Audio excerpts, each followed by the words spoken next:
Oi, pessoal, tudo bem? Bom, tô muito animada, né, para nossa segunda aula. Sejam todos bem-vindos. Eu sei que tem alunos que não tinham assistido ainda a primeira aula, e se estão assistindo primeiro essa, digo para vocês assistirem aquela que eu já lancei semana passada, depois venham para essa aqui, que vocês vão entender muito melhor, tá bom? Mas espero que vocês estejam gostando, gente. Estou muito feliz com muitos feedbacks que eu estou recebendo. Isso é muito legal, seja positivo, negativo. É sempre bom vocês me falarem o que estão achando da aula, para que eu possa melhorar sempre, tá bom? Trazer um conteúdo que agrade vocês, que agregue a vocês, né? Então, gente, vamos lá. Eu preparei aqui Rapidex para a gente revisar assim, ó, bem o que precisa para escrever uma redação 800 a 1000 no Enem, tá bom? É uma receita de redação, chamei dessa forma porque é como se fosse uma receita de bolo mesmo, sabe? Você coloca um tiquinho de argumentação, um outro tiquinho ali de opinião, um outro tiquinho de proposta de intervenção, uma conclusão que feche tudo, ó, uma cereja do bolo, fechou, entendeu? Então, assim, a gente vai aprender como fazer essa massa, a massa bruta, que é o quê? Desde a sua introdução até a sua conclusão. Não é uma coisa assim super complicada. Eu sei que muitos têm dificuldade em redação, muitos têm dificuldade principalmente em começar, que eu sei que não é fácil surgir a ideia, né? O que falar logo de início e tudo mais. Mas eu vou mostrar para vocês que existem algumas técnicas para iniciar uma redação. Hoje eu vou mostrar para vocês as dicas de como fazer. Mas eu vou trazer para vocês, a partir da próxima aula, algumas conexões que vocês podem usar, como no entanto, não sei o que, logo por esta óptica, vamos, nananã, que vocês podem usar em certas partes do texto para facilitar o entendimento da redação, facilitar a coerência e também para que o texto de vocês fique lógico, acabe armando ali um esquema em que vocês vão ter muito mais facilidade de construir uma redação e a pessoa que estiver lendo vai entender muito facilmente. Essas conexões servem para ajudar a gente, se usadas da forma correta, isso é muito importante de frisar, porque tem muita gente que acaba usando conexão de conclusão na introdução, conexão de introdução lá no meio da argumentação, mas eu vou ensinar para vocês o que são as de conclusão, o que são as de argumentação, o que são as de introdução, vamos separar tudo certinho, tá? Eu vou ver se eu preparo um exercício também para vocês, porque eu sei que isso confunde, assim, né? Para não acontecer isso, de ter esse problema de usar conexão errada em lugar errado, eu vou tentar fazer isso, tá bom? Então, assim, hoje vamos focar aqui, tá? Receita de redação 800 a 1000 no Enem. Introdução. O que fazer para ter uma introdução boa no Enem? Gente, antes de tudo, se você olhar para sua introdução ali, você tem que procurar o tema. Você deixou bem claro na sua introdução qual é o tema da redação? Do que você vai falar, do que você vai pautar nas próximas linhas? Isso é muito importante, gente. A pessoa que está lendo sua redação, ela tem que entender do que se trata a sua redação ali na sua introdução. Não adianta nada eu falar, ter uma introdução linda, falando, sei lá, o assunto é saúde, né? Como a última redação que eu passei para vocês. Só que aí, no momento nenhum, eu cito que dentro de saúde é automedicação. Eu deixo vago o tema saúde ali, sabe? E aí, como é que a pessoa vai entender, né? Fica complicado. Então, o corretor, a primeira coisa que ele vai olhar é se ela já deixou bem claro o tema na introdução. Mas, gente, deixando claro também que não é para você simplesmente copiar. E o tema da redação é a medida de combate à violência sexual no Brasil. Não, gente, não é assim também. Você tem que deixar claro através da sua apresentação. No Brasil, a automedicação leva a óbito de sei lá quantas pessoas por ano, nananã. Isto é um problema porque, entendeu? Aí já entra, né, aqui nessa segunda parte, né, explicar de maneira breve e sucinta o porquê aquilo é um problema na sociedade. Você já tem que deixar claro, né, mas assim, breve também, não pode ser algo que se estenda muito, porque é uma introdução, não é um texto, não é uma parte de argumentação ainda.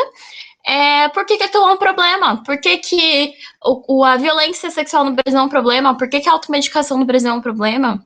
O que acontece? Dá um exemplo rápido, simples, ó. Muitas pessoas morrem. Isso é um problema, não é? Muitas pessoas morrerem por uma coisa que dá para resolver. Então, deixar claro o seu posicionamento sobre a problemática. Gente, nunca deixem As escuras, qual é a opinião de vocês? Porque, assim, o texto dissertativo argumentativo cobra uma opinião, um posicionamento, tá? Então, você não pode simplesmente escrever o texto todo sem citar em alguma parte se você acha que aquilo é um problema, se você acha que aquilo não é, qual que é a sua opinião, dar um exemplo e falar o que aquilo causa, o que ocasiona. Você tem que estar o tempo todo mostrando a sua opinião. Não só na introdução, mas ao longo do texto também. Mas na introdução, principalmente, tá? Porque a redação, gente, ela te deixa muito livre para escrever sobre várias coisas dentro de um tema, sobre vários assuntos dentro de um tema. Isso depende do quê? Da sua interpretação. É algo muito pessoal. Por isso que exige opinião. Opinião é pessoal, é sua, tá? Às vezes eu vou escrever uma redação e eu vou ter uma visão, né, uma opinião sobre ela diferente de você. E aí as nossas redações vão ser completamente diferentes, apesar de ser do mesmo tema, certo? Isso acontece muito, gente. Não significa que uma tá errada e outra tá certa, tá? As duas estão certas. Por isso que é um texto dissertativo argumentativo. Exige opinião, exige posicionamento. Posicionamentos são diferentes, tá bom? Entrar com uma alusão sociocultural. Gente, eu adoro, tá? Se vocês quiserem, até falo assim, que eu posso trazer alguma redação minha, tá? Para ler aqui para vocês, ou para deixar só lá no Classroom para vocês consultarem a hora que vocês quiserem. E mostro também a nota que eu tirei com ela, né? E eu sempre começo todas as minhas redações com uma alusão. Eu começo assim, tipo, no filme, tananã, tananã, aconteceu tal coisa. E aí, já na sociedade brasileira, esse problema é visto em tal coisa. Isso é uma problemática porque ocasiona tal coisa na sociedade. Já começo assim, já começo dando uma alusão, explicando, relacionando aquilo com a realidade e explicando porque é um problema na sociedade. Geralmente eu sempre faço isso, é meio que minha receita de bolo de redação já. E se vocês quiserem, eu trago aqui para mostrar para vocês, tá? Eu sei que muita gente tem dificuldade ainda com a alusão, muita gente me procurou essa semana, inclusive, para conversar sobre isso. Eu entendo, realmente, de início não é fácil, mas, gente, tentem, sabe? Tentem porque isso enriquece demais a redação. Não precisa ser necessariamente na introdução, durante o desenvolvimento também dá para colocar, tá? Mas na introdução, geralmente é o mais clássico de colocar. Dá para você colocar aqui no desenvolvimento também, não precisa escolher só um, tá? Mas é o mais clássico de você colocar porque já dá um entendimento melhor do texto. Lembra aquilo que eu falei que uma criança de 5 anos tem que entender?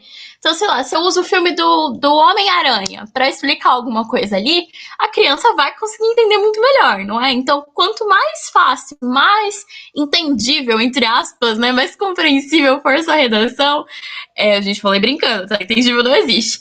Quanto mais compreensível for a sua redação, melhor tá bom? Melhor vai ser para o corretor, ele vai olhar e vai, disse aquilo, tá? Não, quanto mais a sua redação conseguir ficar breve, melhor. Vamos lá. Um exemplo, né? Eu não vou ficar lendo muito aqui, gente, senão ela vai ficar muito longa, tá? Mas eu vou deixar esse exemplo aqui de uma redação que tirou 1000 no Enem 2018, que o tema foi manipulação do comportamento do usuário pelo controle de dados na internet. Nessa redação, eu citei aquele filme Clique. Sabe aquele filme Clique que sempre passa na Globo? Que o moço, ele controla a vida dele através de um controle remoto e tudo mais. Eu citei isso, né, para iniciar a redação. Aí a moça aqui citou o Jogo da Imitação, né, que é um filme. E é isso, tá? Eu vou deixar aqui para vocês lerem essa introdução. Quero que vocês foquem bem nas palavras que ela usou, a forma que ela construiu. Tá vendo as conexões aqui, ó, com tudo diante disso? Foquem bastante disso, tá? Destarte. Desenvolvimento. Tá, gente. O desenvolvimento deve ser dividido em 2 parágrafos, tá bom? Aqui tá a introdução, desculpa, foi um errinho, tá? É o desenvolvimento. Esquematize suas ideias. O que é isso? Esquematizar essas ideias. Aquilo que a gente falou. Coloca no rascunho todas as ideias que você tiver. Aí, beleza. Você tá lá com o seu rascunho pronto, cheio de ideias. Vamos separar. O que é de introdução? Isso aqui eu vou usar na minha introdução. Isso aqui vai ficar no parágrafo 1. Parágrafo 1, eu explico um argumento. Gente, não vão colocar mais de um monte de argumento lá solto. Tipo, é isso, isso, isso, isso. E aí? Isso ocasiona o quê? Isso ocasiona o quê?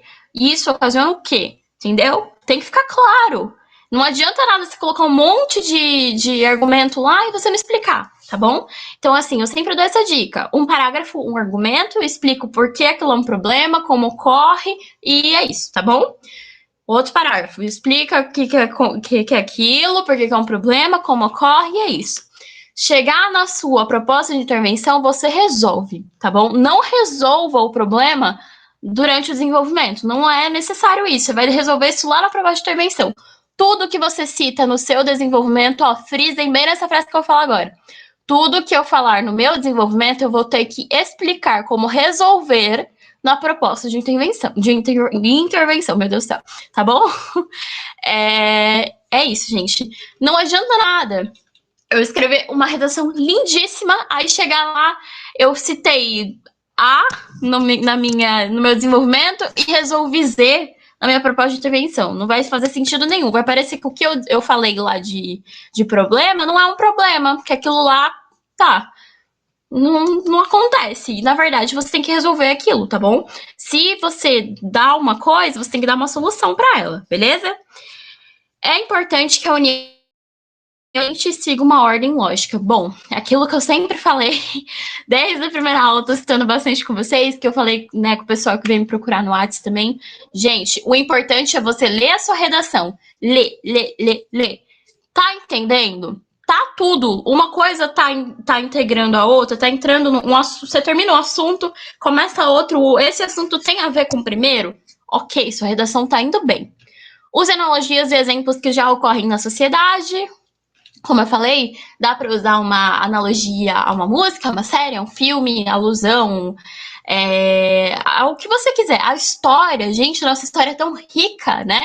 Se vocês quiserem, eu estava até pensando em gravar uma aula interdisciplinar com o professor de história, com o professor de geografia, para a gente conversar um pouquinho mais sobre isso, sabe? Fatos históricos, fatos geográficos que dá para usar na redação. Se vocês quiserem, por favor, comentem comigo lá no WhatsApp, tá? Inclusive, a partir de agora na aula, eu vou deixar uma frase que nada a ver, porque eu quero ver quem é que tá acompanhando as aulas, tá bom? E aí, a pessoa que estiver assistindo essa aula aqui agora, por favor, vai lá no WhatsApp e digita assim: o peito, o peito do pé do Pedro é preto, tá bom?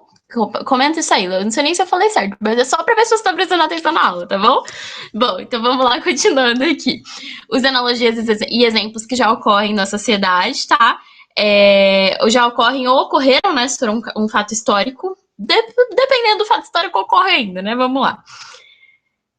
Que dei um exemplo, né, de introdução de desenvolvimento. Você vê que a menina, né, que tirou nota 1000, ela usou exatamente os esquemas de 2 parágrafos. E sempre com conectores em primeiro lugar, ademais, nesse sentido, tá bom? Já tô catando os conectores aqui, gente, isso é muito importante. Proposta de intervenção mais a conclusão. Explicar detalhadamente a proposta de intervenção. Gente, proposta de intervenção tem que ter quem, como, quando, onde, tá? E o que também, que eu não coloquei, mas o que? O que essa pessoa fez, tá bom? Totalmente tudo assim. O Ministério Público, junto com o Ministério da Educação, vai criar um projeto de lei para incluir, sei lá, ajudar na inclusão de crianças com deficiência visual. Sei lá, você tem que explicar. E esse projeto vai ser implantado com a intenção de criar palestras nas escolas, junto com uma semana de concentração. Gente, assim, toda a ideia que tá aqui na sua mente, para ficar mais claro, né? Você pode anotar no cantinho lá, no rascunho que tiver, e você sempre vai detalhando. Primeira coisa, isso aqui, vírgula. Segunda coisa, isso aqui. Quando você terminar a sua proposta de intervenção, você mesmo se faz as perguntas: quem, como, quando, onde e o que. Tá tudo claro? Ok, tá ótima a sua proposta de intervenção, tá bom? Apresente medidas práticas, tá? Gente, assim, é muito importante a gente não ficar também enfeitando muito a proposta de intervenção. Não precisa colocar, porque a ONU vai juntar com o Bolsonaro para fazer sei lá o quê. Entendeu? Não. Vamos ser práticos, vamos tentar, assim, pensar no que a gente já tem de mais, como é que eu posso dizer para vocês? de mais prático mesmo, de uma medida que não precisa de uma mobilização internacional ou de uma coisa assim que envolva o presidente, sabe assim, uma coisa que envolva mais os ministérios, ou até mesmo que envolva a comunidade, melhor ainda, sabe? Que seja uma coisa mais prática, mais fácil de ser implantada. Quanto mais real a sua proposta de intervenção for, melhor ela é. Só que assim, gente, o Enem, ele não cobra exatamente que você, precisa ser algo que é totalmente implantável, tá? Tem que ser algo que realmente possa acontecer, mas não precisa ser também, tipo, me preocupar, será que isso aqui vai ter algum problema na hora de implantar? Não sei o que. Não, precisa ser prático. Se é prático, se tem um probleminha ou outro ali que na hora de implantar talvez não vai dar certo, né? Até porque a nossa política é muito complicada, não tem problema. Uma coisa que é importante, se vocês quiserem não, eu vou fazer porque eu sei que é muito importante. Gente, tem que saber os nomes dos ministérios. Eu sei que é muito difícil, que a gente tem vários, mas tem que saber os nomes dos ministérios, tá bom? Nem digo dos governadores, dos ministros, nem nada disso, mas assim, dos ministérios certinho, as siglas dos ministérios, as siglas da Polícia Federal, da Polícia Civil, Polícia Militar, tem que saber tudo isso, tá bom? E o que eles fazem é muito importante, tá bom? Pra não se confundir ali na hora, porque isso sim tira nota, tá? Se você escrever um nome de ministério errado, uma sigla errada, isso tira nota, tá? Traga soluções viáveis, né? Soluções ok, não tem nada ali de absurdo, não coloque coisas absurdas, por favor. E detalhe os agentes e as ações e os meios, que é o que eu falei pra vocês, né? Quem que vai fazer, como, quando, aonde e o quê. Conclusão: retomada da tese e oração coordenada conclusiva. Na conclusão, você vai retomar a tese que você falou lá no início da sua redação. Eu iniciei minha redação, eu citei um filme lá, citei, sei lá, Little Stitch, né? Consegui encaixar Little Stitch com alguma temática de redação. Beleza, citou Little Stitch, mas aí depois que você citou Little Stitch, você falou sobre o quê? O que você casou ali com a ideia do filme? O que com a ideia do filme tem a ver com a realidade? Tal coisa. Então, no final da sua redação, você vai retomar essa tal coisa. Por isso, tananã, tananã, é um problema na sociedade. Por isso, tananã, tananã, deve ser resolvida com urgência. Entendeu? A gente vai ver também isso, né? O que usar para terminar, para usar uma oração coordenada conclusiva. Mas é sempre retomar a sua tese, tá? Não adianta nada você citar uma coisa lá no início e aí no final da redação você falar outra coisa completamente diferente, tá bom? Isso também vai causar um entendimento do corretor de que você não sabia do que você estava falando, tá bom? E aqui, oração ordenada conclusiva. Coordenada conclusiva, oh meu Deus do céu. Que é o quê? É você dar a intenção, o entendimento de que tá acabando sua redação, de que ali é o fim, tá? Você já citou tudo que você tinha que citar, aquele ali eram seus argumentos, beleza? Gente, essa aqui foi a aula, tá? Desculpa o barulho, que tá tendo uma obra aqui do lado, mas ó, dúvidas que foram frequentes. Professora, a redação precisa ter título? Não. O título é completamente opcional, tá, gente? Essas dúvidas eu recebi lá no WhatsApp e foram mais de uma pessoa que me enviaram, por isso que eu resolvi colocar aqui. Porque se mais alguém tiver essa dúvida, já fica claro. Professora, o que fazer caso eu errar algo na redação? Passa um risco, gente. Sabe um risco assim, ó? Literalmente, um risco em cima da palavra. Não é pra fazer aquele emaranhado de risquinhos lá em cima da palavra até ela sumir, não. Passa um traço e em cima da palavra errada, e ao lado dessa palavra errada que você passou um traço ali da caneta, você vai escrever a palavra de forma correta. Não é para escrever em cima, não é para puxar a setinha ali embaixo, em cima, não. Você vai passar um risco e escrever a palavra correta do lado, tá bom? Era isso, gente. Eu tô no WhatsApp o dia todo, tá? Pra tirar dúvidas de vocês. Espero que eu tenha esclarecido. Muito obrigada, tá? Por estarem participando, por estarem sempre me perguntando as coisas. Isso é muito importante. E é isso. Muito obrigada mesmo. E tô sempre disponível, tá, gente? Eu espero que vocês estejam gostando das aulas. Qualquer coisa, por favor, venham falar comigo. E é isso. Bons estudos, prestem bastante atenção nas aulas, façam anotações e sempre muito tranquilos, tá, gente? Se não dá tempo de fazer alguma coisa, venham conversar comigo, a gente resolve, tá? Vou tentar sempre dar uma atençãozinha para vocês e jamais vou obrigar ninguém a ficar sobrecarregado, tá bom? Eu quero muito que vocês consigam acompanhar de uma forma muito de boa, tá bom? E é isso, gente. Muito obrigada e é isso.